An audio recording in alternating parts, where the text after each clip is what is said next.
Okay guys, in this video I am going to show you how you can get started on a drawing by using the grid method. For this particular project we're going to be using pen and ink to do our shading, but I'm just going to show you a general one-for-one grid technique. Now you can use the grid to increase the size of an image, but for this we're just going to practice using a grid to get a real-life drawing. So what I'm going to do is I'm going to go in and I'm going to use my ruler and I'm going to make a 1-inch grid over the whole entire drawing. So I already went in one way and made marks, and I'm just going to draw lines connecting the two marks I made. And you want to draw really dark lines over the picture. You might even consider going in with like a fine point Sharpie or a ballpoint pen, something that you could see the lines a little bit better.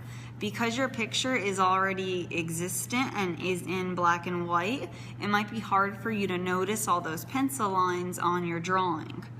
You want to make sure that these are nice and straight, so that when we're going to be transferring it to your final paper, it's going to be really accurate and it's going to be easy for you. So that's my first set of lines, and then I'm going to flip my paper and I want to go in and I want to do the same thing. So I am starting where it says an inch here. You don't want to start with your ruler to the edge of the paper like that because you're not going to get the correct measurements. It should end at the 5 where the picture is. So I'm going to go in, I'm going to measure 1, 2, 3, and 4. And then I'm going to flip it over, and on the other side, I'm going to go in and I'm going to do the same thing. So 1, 2, 3, and 4.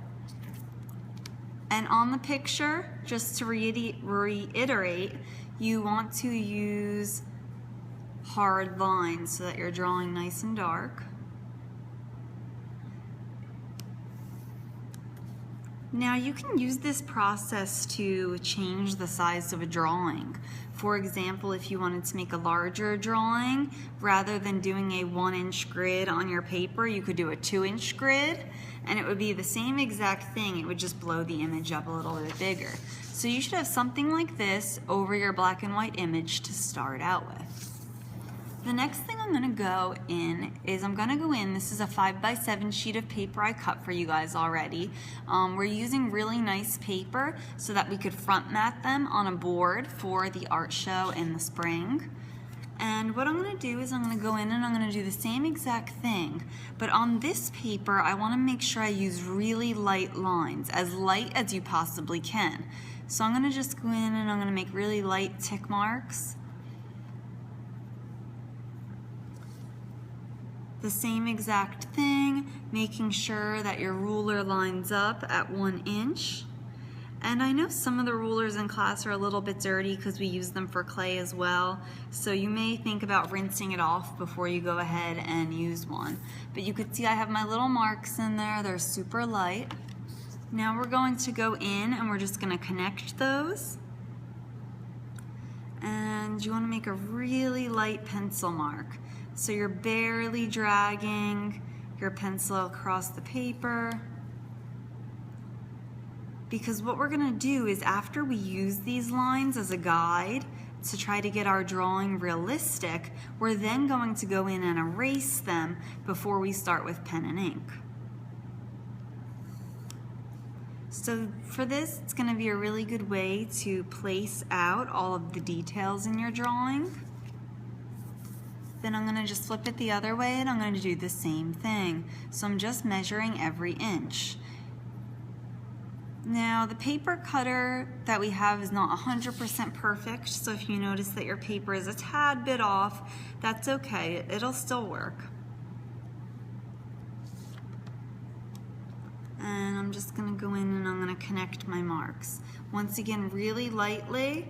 I know a lot of people will say that it's hard for them to draw lightly, but I'm just taking my pencil and barely grazing it on the paper. Just kind of don't push really down at all, just kind of let the pencil touch the paper and drag it along.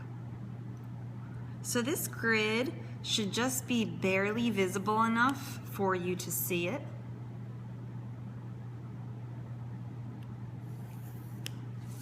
So these are the two things I want to have. My gridded paper, which is really light, and then I want to have my photograph, which has really dark lines over it. So the next thing we're going to do, and I hope this doesn't tip over when I go and try to do it, because I was having issues before. Let's see. Maybe I'll move it back, and you guys can see that way. Okay. So what we're going to do is we're going to be transferring this square by square. Some people like to go in and lightly number their squares. So going across like 1, 2, 3, 4, 5, so that they could better line it up, and doing the same thing the other direction. What I like to do is just go in and kind of count over. So 1, 2, and 3. I could see that in the corner of the third one is the top of my chameleon's veil. So I'm going to start to fill that in. Now you don't want to use dark lines when you're drawing this in. You want to use really light lines in case you make a mistake. You could go ahead and erase really easily. So I'm going to go in and I'm going to carry that down, because I could see that carries into the next one, which is 4. And then I'm just going to kind of continue down and try to follow the shapes I see, and paying attention to how much space that they take up within the drawing. So I'm going to have you guys spend probably the next day or two working on this, making sure that everything lines up. So I could see here that I'm in block 5, number 2, and I'm carrying his face over. And then I'm going to start to drag it down, and it kind of starts to go through this one, and then even bigger through here. You're going to want to go in and fill in all the details as well, but you don't want to go in and add any shading yet. So I'm going to go in and I'm going to place his eyeball. And this is just an approximation. You guys don't want to use really dark, really precise lines on this. It's okay if it looks a little bit sketchy at first. That's completely natural. And then we're going to go in and we're going to refine it as we continue on with the project. So I'm going to continue his veil going in here. He has a lot of details that are really just going to make up his facial structure. So I'm going to go in and I'm going to start to assess those. And as I continue to work on this, I'll start to refine it before we go in with pen and ink. So this is the first step to creating your drawing. I'm not going to go in and fill in the whole entire thing, but I will show you guys what the finished product looks like in class, so you could get a better understanding of what you should have in with your graphite. And then in the next video, I'm going to be going over how to ink wash and also how to use technical pens. So this is step 1. I'll give you guys a few days to work on this, and then we will be back for the pen and ink version.